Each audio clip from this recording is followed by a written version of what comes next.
नमस्कार दोस्तों, स्वागत है आपका आज के मुख्य समाचार में। सबसे पहली बड़ी खबर में आपको बताएंगे किसान नेता राकेश टिकैत का ऐलान, कहा केंद्र सरकार बदलने के बाद खत्म होगा आंदोलन। इसी के साथ दूसरी बड़ी खबर में जिक्र होगा कि ममता का बीजेपी पर वार, कहा मोदी जी शाह जी आपको भारत को तालिबान नहीं बनाने देंगे। तीसरी बड़ी खबर में आपको बताएंगे कि कानपुर में कांग्रेस की शक्ति प्रदर्शन की तैयारी, प्रियंका गांधी की रैली के लिए ये होगा माइक्रो प्लान।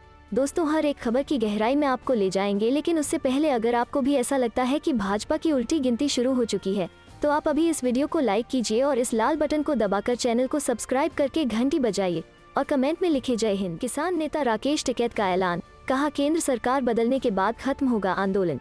जी हाँ दोस्तों, हरिद्वार के लक्सर में भाकियू के राष्ट्रीय प्रवक्ता राकेश टिकैत ने कहा कि किसान आंदोलन अब कृषि कानून नहीं बल्कि मोदी सरकार को बदलकर ही खत्म किया जाएगा। इसके लिए किसान 2024 तो क्या, जरूरत पड़ने पर अगले 10 साल भी आंदोलन चलाने को तैयार हैं। उन्होंने दिल्ली की तर्ज पर एक दिन देहरादून को सील करने की चेतावनी भी दी। लक्सर में संयुक्त किसान मोर्चा द्वारा आयोजित किसान महापंचायत में टिकैत ने केंद्र सरकार पर जमकर जुबानी हमला किया। उन्होंने कहा 7 साल में हमें गाँव कस्बों में धर्म व जाति के नाम पर लड़ाया गया। टिकैत ने दावा किया कि मोदी सरकार जल्दी ही सीड बिल लाने जा रही है। इसके लागू होने के बाद किसान अपनी उपज से खुद बीज नहीं रख पाएगा। फसल की बुआई के लिए उसे कंपनियों के मुंह मांगे भाव पर बीज खरीदना पड़ेगा। खुला सरसों का तेल बेचने पर भी सरकार प्रतिबंध लगा रही है। उन्होंने कहा कि सरकार किसान को बर्बाद करने की साजिश के तहत काम कर रही है। किसान बर्बाद हुआ तो मजदूर, छोटे कारोबारी भी तबाह हो जाएंगे। टिकैत ने घोषणा की कि किसानों की लड़ाई अब कृषि कानून नहीं बल्कि मोदी सरकार बदलने की है। इसके लिए देश का किसान 10 साल भी आंदोलन चलाने को तैयार है। उन्होंने चेतावनी दी कि जल्दी ही दिल्ली की तर्ज पर किसान एक दिन के लिए देहरादून को भी सील करेंगे। उन्होंने संयुक्त किसान मोर्चा द्वारा 27 सितंबर को किए जा रहे भारत बंद में किसान, मजदूर व दुकानदार से समर्थन मांगा। टिकैत एमएसपी पर भी विस्तार से बोले, कहा कि 25 फसलों की एमएसपी सरकार घोषित करती है। इनमें गेहूं व धान की 25% खरीद भी एमएसपी पर नहीं की जाती। बाकी की 23 फसलों को खरीदने की सरकार ने कभी कोशिश नहीं की। टिकैत ने आरोप लगाया कि जो भी मोदी या मोदी सरकार की गलत नीतियों के खिलाफ बोलता है तो उसके पीछे ईडी, सीबीआई को लगाकर उसकी आवाज का गला घोंटा जा रहा है। कहा कि मोदी उन्हें भले ही जेल भिजवाए पर वे पीछे नहीं हटेंगे। चलते हैं अगली खबर की तरफ। ममता का बीजेपी पर वार, कहा मोदी जी शाह जी आपको भारत को तालिबान नहीं बनाने देंगे। जी हाँ दोस्तों, पश्चिम बंगाल की मुख्यमंत्री और तृणमूल कांग्रेस की अध्यक्ष ममता बनर्जी इन दिनों विधानसभा उपचुनाव की तैयारियों में जुटी हुई हैं। बुधवार को भवानीपुर में रैली को संबोधित करते हुए ममता बनर्जी ने बीजेपी पर जमकर निशाना साधा। सीएम ममता बनर्जी ने कहा, नरेंद्र मोदी जी, अमित शाह जी, हम आपको भारत को तालिबान के जैसा नहीं बनाने देंगे। भारत एक रहेगा। गांधी जी, नेताजी, विवेकानंद, सरदार वल्लभभाई पटेल, गुरु नानक जी, गौतम बुद्ध, महावीर सभी के अनुयायी इस देश में साथ रहेंगे। हम किसी को भी भारत का बंटवारा नहीं करने देंगे। इस दौरान ममता बनर्जी ने बीजेपी को जुमला पार्टी कहकर संबोधित किया। उन्होंने कहा कि वे यह कहते हुए झूठ बोलते हैं कि हम राज्य में दुर्गा पूजा, लक्ष्मी पूजा की अनुमति नहीं देते हैं, लेकिन अगर भाजपा वाले धारा 144 लगाए रहेंगे तो दुर्गा पूजा कैसे होगी। बता दें कि भवानीपुर सीट पर ममता बनर्जी को भाजपा की प्रियंका टिब्रेवाल से सीधी चुनौती मिल रही है। इसी के मद्देनजर सीएम ने रैली में भाजपा को आड़े हाथों लिया। पश्चिम बंगाल की हाई प्रोफाइल भवानीपुर विधानसभा सीट पर 30 सितंबर को उपचुनाव होगा। चुनाव आयोग का यह फैसला राज्य की मुख्यमंत्री ममता बनर्जी के लिए बड़ी राहत माना जा रहा है, क्योंकि विधानसभा चुनाव में नंदीग्राम सीट पर बीजेपी नेता शुभेंदु अधिकारी से हारने के बाद वो अपनी इसी पारंपरिक सीट भवानीपुर से उपचुनाव लड़ने जा रही हैं। ममता बनर्जी फिलहाल विधानसभा की सदस्य नहीं है। ऐसे में मुख्यमंत्री बनने के 6 माह के भीतर उनके लिए सदस्यता प्राप्त करना अनिवार्य है। चुनाव आयोग के अनुसार इन चारों सीटों पर उपचुनाव के परिणाम 3 अक्टूबर को घोषित किए जाएंगे। चलते हैं अगली खबर की तरफ। कानपुर में कांग्रेस की शक्ति प्रदर्शन की तैयारी, प्रियंका गांधी की रैली के लिए ये होगा माइक्रो प्लान। जी हाँ दोस्तों, उत्तर प्रदेश विधानसभा चुनाव को लेकर कांग्रेस ने अपनी कमर कस ली है। कांग्रेस उत्तर प्रदेश में 5 बड़ी रैलियां आयोजित करने जा रही है। 23 अक्टूबर को कांग्रेस महासचिव प्रियंका गांधी कानपुर पहुंचेंगी, जहां की रैली को विशाल रूप देने के लिए माइक्रो प्लानिंग की गई है। क्या है यह माइक्रो प्लानिंग, देखिए विशेष रिपोर्ट। कांग्रेस की ताकत को दिखाने वाली इस रैली में सभी जिलाध्यक्षों को ज्यादा से ज्यादा भीड़ जुटाने के निर्देश दिए गए हैं, क्योंकि इसी आधार पर टिकट मांग रहे लोगों को आलाकमान टिकट देगा। हालांकि रैली का स्थल अभी तय किया जाना बाकी है, लेकिन जीआईसी मैदान, हलीम मुस्लिम कॉलेज, निराला नगर ग्राउंड और शास्त्री नगर सेंट्रल पार्क में जनसभा की जा सकती है, जिसकी घोषणा जल्द ही कर दी जाएगी। दरअसल कांग्रेस कानपुर को केंद्र बनाकर आसपास के जिलों को साधने की जुगत में है। प्रियंका गांधी 8 जिलों कानपुर उत्तर, दक्षिण और ग्रामीण के साथ कानपुर देहात, औरैया, कन्नौज, फर्रुखाबाद और उन्नाव में कार्यकर्ताओं के जरिए वोटरों को पार्टी के पक्ष में करने की भरपूर कोशिश भी इस रैली के जरिए करेंगी। कांग्रेस के 2 राष्ट्रीय सचिवों की मौजूदगी वाली इस बैठक में लखनऊ के दोनों जिलाध्यक्षों ने भी शिरकत की। पार्टी के राष्ट्रीय सचिव रोहित चौधरी और तौकीर अहमद ने एक चीज की जानकारी लेते हुए कहा कि प्रियंका गांधी के स्वागत से लेकर मंच तक की तैयारी भव्य होनी चाहिए ताकि एक मैसेज जनता के बीच जाए। प्रियंका गांधी की रैली को लेकर कांग्रेस की तैयारियां जोरों पर हैं। रैली सफल करने को लेकर कानपुर में 8 जिलाध्यक्षों के साथ 2 राष्ट्रीय सचिवों की बैठक हुई, जिसमें रैली के माइक्रो प्लान पर चर्चा हुई है। तय किया गया है कि जनसभा में रिकॉर्ड भीड़ जुटाने में कांग्रेसी अभी से कमर कस लें। चुनावी मोड में आने के बाद कांग्रेस पार्टी अपना दमखम दिखाने में जुट गई है। कांग्रेस महासचिव प्रियंका गांधी आगामी 23 अक्टूबर को कानपुर में होने जा रही जनसभा को संबोधित करेंगी।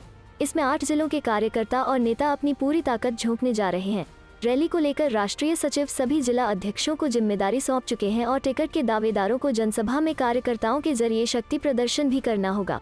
कांग्रेस के आला नेताओं ने साफ कर दिया है कि रैली को सफल बनाकर जनता के बीच चुनावी माहौल बनाया जाए। चलते हैं अगली खबर की तरफ। समाजवादी पार्टी के अध्यक्ष अखिलेश यादव बोले, विधानसभा चुनाव 2022 में बूथ पर हमला करेगी भाजपा। जी हां दोस्तों, समाजवादी पार्टी के अध्यक्ष अखिलेश यादव ने कहा कि भाजपा के कारण लोकतंत्र कमजोर हुआ है, संवैधानिक संस्थाओं पर हमला हो रहा है। भाजपा लोकतांत्रिक प्रणाली के विरुद्ध साजिश रच रही है। भाजपा का हमला 2022 के चुनाव में बूथ पर होगा, जिससे सतर्क रहना होगा। अखिलेश ने आरोप लगाया कि भाजपा ने बिना कोई जनहित का कार्य किए सरकारी संसाधनों का केवल दुरुपयोग किया है। गन्ने का बकाया, बिजली बिल बढ़ोतरी, बुनकरों की समस्या, बेरोजगारी की समस्या, महिला उत्पीड़न और अपराध के आंकड़ों में आज उत्तर प्रदेश अन्य राज्यों से आगे है। समाज का प्रत्येक वर्ग परेशान और दुखी है। सरकारी लूट से जनता त्राही त्राही कर रही है। अखिलेश ने कहा कि नोटबंदी और जीएसटी ने अर्थव्यवस्था को कमजोर कर दिया है। भाजपा ने प्रदेश के विकास को पीछे कर दिया है। 2022 में जनता समाजवादी सरकार बनाने के लिए तैयार है। समाजवादी पार्टी हमेशा गरीबों के पक्ष में खड़ी रही है। लैपटॉप, कन्या विद्या धन और समाजवादी पेंशन जैसी अनेक कल्याणकारी नीतियां बिना किसी भेदभाव के लागू हुई। प्रदेश को खुशहाल और समृद्ध बनाना ही समाजवादी पार्टी का लक्ष्य है। चलते हैं अगली खबर की तरफ। कांग्रेस का कन्हैया कार, क्या युवाओं पर चलेगा जादू? क्या इससे बिहार में बदल सकती है पार्टी की तकदीर? जी हां दोस्तों, भाकपा नेता कन्हैया कुमार जल्द कांग्रेस में शामिल होने वाले हैं। बताया जा रहा है कि वे पहले 28 सितंबर को शामिल होने वाले थे, लेकिन अब 2 अक्टूबर को वे पार्टी की सदस्यता ग्रहण करेंगे। कन्हैया कुमार के जरिए पार्टी युवाओं का दिल जीतने के साथ साथ बिहार की राजनीति को भी साधने की कोशिश कर रही है। कांग्रेस के सामने कमजोर संगठन बड़ी चुनौती है और माना जा रहा है कन्हैया कुमार जैसे युवाओं को जोड़कर पार्टी अपने संगठन को धार दे सकती है। कन्हैया कुमार के कांग्रेस में शामिल होने के बारे में जब भाकपा महासचिव डी राजा से पूछा गया तो उन्होंने मीडिया से कहा कि मैं सिर्फ इतना कह सकता हूं कि वो इस महीने की शुरुआत में हमारी पार्टी की राष्ट्रीय कार्यकारिणी की बैठक में मौजूद थे। कन्हैया कुमार के एक करीबी के मुताबिक जेएनयू के पूर्व छात्र भाकपा में घुटन महसूस कर रहे थे और इसलिए उन्होंने राहुल गांधी से मुलाकात की और कांग्रेस में उनके शामिल होने पर चर्चा हुई। राहुल गांधी के कार्यालय के एक सूत्र ने बताया, वो एक अच्छे इंसान हैं, बहुत अच्छा होगा यदि वे पार्टी में आते हैं। इस बारे में कन्हैया कुमार से संपर्क साधने की कई कोशिशें की गईं, लेकिन उनसे संपर्क नहीं हो सका। कन्हैया कुमार लगातार इस मामले पर चुप हैं। हालांकि कांग्रेस के सूत्रों ने बताया कि वो बिहार की राजनीति में महत्वपूर्ण भूमिका निभाने के इच्छुक हैं और पार्टी में आने की तैयारी कर चुके हैं। हालांकि पार्टी के कुछ नेताओं की राय है कि कुमार अपने विवादास्पद अतीत और पिछले साल पटना ऑफिस में अपने ही नेता कार्यालय सचिव इंदुभूषण वर्मा के साथ मारपीट के मामले को लेकर शुरुआत में कांग्रेस में भी संदेह के घेरे में रहेंगे। बिहार कांग्रेस से जुड़े एक पार्टी नेता ने कहा, झुकना कन्हैया कुमार को आता नहीं और अपने आक्रामक स्वभाव की वजह से कांग्रेस के लिए भविष्य में बोझ बन सकते हैं। वहीं कांग्रेस में कुछ लोगों को कन्हैया कुमार को उन्हें पार्टी में लाने पर इसलिए ऐतराज है क्योंकि उन्हें 2016 में आतंकवादी अपराधी अफजल गुरु की फांसी के बाद कथित तौर पर आजादी के नारे लगाने और देशद्रोह के आरोप में गिरफ्तार किया गया था। पार्टी के भीतर कुछ लोगों को डर है कि भाजपा के साथ राष्ट्रवादी टैग जुड़ा हुआ है और कांग्रेस बैकफुट पर है। ऐसे में कन्हैया को शामिल करने से यह कहानी फिर से शुरू हो सकती है। अब के मुख्यमंत्री योगी आदित्यनाथ की बड़ी मुश्किलें, अब्बा जान वाले बयान पर मुजफ्फरपुर सीजेएम कोर्ट में होगी सुनवाई। जी हां दोस्तों, उत्तर प्रदेश के मुख्यमंत्री योगी आदित्यनाथ के अब्बा जान वाले बयान पर मुजफ्फरपुर के सीजेएम कोर्ट में दाखिल परिवाद को सुनवाई के लिए स्वीकार कर लिया गया है। इस मामले में सीजेएम कोर्ट में अगली तारीख को सुनवाई होगी। इसी महीने 13 तारीख को तमन्ना हाशमी ने यूपी के मुख्यमंत्री के खिलाफ परिवाद दायर किया था। अब कोर्ट ने सुनवाई के लिए इसे अपने पास सुरक्षित रख लिया है। योगी आदित्यनाथ पर परिवाद को लेकर तमन्ना हाशमी के वकील मनोज कुमार सिंह ने मंगलवार को बताया कि इस मामले में 13 सितंबर को परिवाद दायर किया गया था। कोर्ट ने सुनवाई के लिए इस स्वीकार कर लिया है और अपने पास इसे सुरक्षित रखा है। उन्होंने कहा कि परिवाद दायर करने के बाद तमन्ना हाशमी को धमकी मिल रही है, मोबाइल पर मैसेज आ रहा है, जान मारने की धमकी दी जा रही है। इस मामले में अहियापुर थाने को भी जानकारी दी गई है। गौरतलब हो कि 13 सितंबर को तमन्ना हाशमी ने कोर्ट में परिवाद दायर किया था। उसमें सीएम योगी आदित्यनाथ के अब्बा जान वाले बयान को लेकर कहा था कि मुख्यमंत्री का यह बयान तोड़ने वाला तो है ही, साथ ही इससे एक धर्म विशेष के लोगों की भावना को ठेस पहुंची है। परिवाद दाखिल होने के बाद इस मामले में कोर्ट में 21 सितंबर की तारीख दी गई थी। बता दें कि उत्तर प्रदेश के कुशीनगर जिले में चलते चलते योगी आदित्यनाथ ने एक टिप्पणी की थी। सीएम योगी आदित्यनाथ के अब्बा जान वाले बयान को लेकर पहले भी कुछ समुदाय के लोग आपत्ति दर्ज करा चुके हैं। हालांकि मुजफ्फरपुर में यह पहली बार नहीं है जब किसी खास व्यक्ति पर परिवाद दायर किया गया है। इसके पहले भी मुजफ्फरपुर कई खास लोगों के खिलाफ परिवाद दाखिल कराया गया है। चलते हैं अगली खबर की तरफ। विधानसभा चुनाव में साथ आ सकते हैं यूपी के लड़के, एसपी कांग्रेस गठबंधन पर चर्चा, पंजाब दलित कार्ड ने दिया मौका। जी हां दोस्तों, अगले साल होने वाले विधानसभा चुनाव से पहले राजनीति सरगर्मी तेज हो गई है। कांग्रेस पार्टी ने पंजाब से उत्तर प्रदेश को भी साध लिया है। दरअसल पंजाब के मुख्यमंत्री के तौर पर दलित नेता चरणजीत सिंह चन्नी के शपथ लेने के साथ ही 2022 में होने वाले विधानसभा चुनावों से पहले जातिवाद देश की राजनीति के केंद्र में आ गया है। ऐसे में यूपी के राजनीति गलियारे में चर्चा है कि जल्द ही कांग्रेस और समाजवादी पार्टी का गठबंधन हो सकता है। साथ ही कांग्रेस पार्टी के साथ भीम आर्मी के भी हाथ मिलाने की संभावना जताई जा रही है। कांग्रेस की ओर से चन्नी को मुख्यमंत्री बनाए जाने को न सिर्फ पंजाब बल्कि दूसरे राज्यों के लिए भी बेहद अहम कदम माना जा रहा है। कांग्रेस पार्टी ने खासतौर पर उत्तर भारत के किसी राज्य में पहली बार अनुसूचित जाति के व्यक्ति को मुख्यमंत्री बनाकर ऐसा दांव चला है जिसकी चर्चा राजनीतिक हलकों में हावी होती दिख रही है। समाजवादी पार्टी, आम आदमी सहित कई दलों के नेताओं ने उनकी नियुक्ति का स्वागत किया है। इस पूरे प्रकरण के बाद अब उम्मीद ये लगाई जा रही है कि जल्द ही कांग्रेस और समाजवादी पार्टी का गठबंधन हो जाए। भीम आर्मी के चंद्रशेखर से प्रियंका गांधी की मुलाकात कांग्रेस की इसी रणनीति का हिस्सा थी। ये ऐसा मौका है जब अखिलेश यादव की ओर से प्रबुद्ध सम्मेलन और दलित संवाद कार्यक्रमों के जरिए ब्राह्मण और दलितों की भी बात हो रही है। समाजवादी लोहिया वाहिनी ने अलग अलग जिलों में 19 सितंबर 2021 से गांव-गांव दलित संवाद कार्यक्रम शुरू किया है। फिलहाल आने वाले दिनों में प्रियंका गांधी का भी 29 सितंबर से 23 अक्टूबर तक कई रैलियों और चुनावी यात्राओं का कार्यक्रम प्रस्तावित है, जिस समय इस गठबंधन समाजवादी पार्टी कांग्रेस के बीच बात और आगे बढ़ सकती है। चलते हैं अगली खबर की तरफ। गांधी जयंती के दिन कांग्रेस कर सकती है धमाका, कन्हैया कुमार और मेवानी की पार्टी में एंट्री की तैयारी। जी हां दोस्तों, कम्युनिस्ट पार्टी के नेता और जेएनयू छात्र संघ के पूर्व अध्यक्ष कन्हैया कुमार की जल्द ही कांग्रेस में एंट्री होने वाली है। इस मुद्दे पर कन्हैया कुमार की राहुल गांधी से 2 बार गंभीर मंत्रणा हो चुकी है। दोनों बार बातचीत के दौरान चुनाव रणनीतिकार प्रशांत किशोर भी मौजूद थे। कांग्रेस सूत्रों का कहना है कि कन्हैया कुमार की एंट्री के संबंध में सब कुछ तय किया जा चुका है, बस औपचारिक ऐलान ही बाकी रह गया है। कांग्रेस सूत्रों का कहना है कि पहले शहीद भगत सिंह की जयंती 28 सितंबर को कन्हैया कुमार की कांग्रेस में एंट्री की तारीख तय की गई थी, मगर अब इसे बढ़ाकर गांधी जयंती यानी 2 अक्टूबर को कर दिया गया है। कांग्रेस सूत्रों का कहना है कि इसी दिन गुजरात के निर्दलीय विधायक जिग्नेश मेवानी भी कांग्रेस में शामिल होंगे। इन दोनों युवा नेताओं को 2024 की सियासी जंग के मद्देनजर कांग्रेस में शामिल करने की तैयारी है। कन्हैया कुमार को लेकर काफी दिनों से अटकलें लगाई जा रही हैं, मगर अब सूत्रों के मुताबिक सब कुछ तय हो चुका है। दरअसल कन्हैया कुमार के जरिए कांग्रेस बिहार में बड़ा सियासी दांव चलने की फिराक में है। बिहार कांग्रेस के प्रवक्ता असित नाथ त्रिपाठी कन्हैया कुमार के मुद्दे पर कुछ भी खुलकर बोलने को तैयार नहीं है। उनका कहना है कि इस बारे में कोई भी बयान पार्टी हाईकमान की ओर से ही जारी किया जाएगा। वैसे उनका यह जरूर कहना है कि 2 अक्टूबर को गांधी जयंती के दिन पार्टी में सभी गांधीवादियों का स्वागत किया जाएगा। उनका यह भी कहना है कि यदि गांधी जयंती के दिन कन्हैया कुमार पार्टी में शामिल होते हैं तो हम उनका भी स्वागत करने के लिए तैयार है। कांग्रेस नेता के इस बयान को बड़ा संकेत माना जा रहा है। पार्टी सूत्रों का कहना है कि 2 अक्टूबर को ही कन्हैया कुमार कांग्रेस की सदस्यता ग्रहण करेंगे। 2019 में हुए लोकसभा चुनाव के बाद से ही कन्हैया कुमार कम्युनिस्ट पार्टी की गतिविधियों से दूरी बनाकर चल रहे हैं। पिछले दिनों उन्होंने कम्युनिस्ट पार्टी के मुख्यालय में अपना दफ्तर भी खाली कर दिया था। इसके बाद से ही उनके पार्टी छोड़ने की अटकलें लगती रही हैं। पार्टी की ओर से उन पर अनुशासनहीनता का आरोप भी लगाया जा चुका है। कम्युनिस्ट पार्टी की हैदराबाद में हुई बैठक के दौरान उनके खिलाफ अनुशासनहीनता के मामले में निंदा प्रस्ताव भी पारित किया गया था। चलते हैं अगली खबर की तरफ। केंद्र की नीतियों के खिलाफ सड़कों पर उतरेगी कांग्रेस, माकन का दौरा प्रस्तावित। जी हां दोस्तों, देश में बढ़ती महंगाई, पेट्रोल डीजल की बड़ी दरें, पेगासस जासूसी कांड और किसान आंदोलन सहित विभिन्न मुद्दों को लेकर कांग्रेस एक बार फिर सड़कों पर उतर चुकी है। इसकी शुरुआत कांग्रेस पार्टी ने 20 सितंबर से कर दी है। राजस्थान सहित देश भर में कांग्रेस 30 सितंबर तक धरने प्रदर्शन करेगी। जिला और ब्लॉक लेवल पर होने वाले प्रदर्शनों में कांग्रेस के विधायक, मंत्री, कार्यकर्ता और अग्रिम संगठन शामिल होंगे।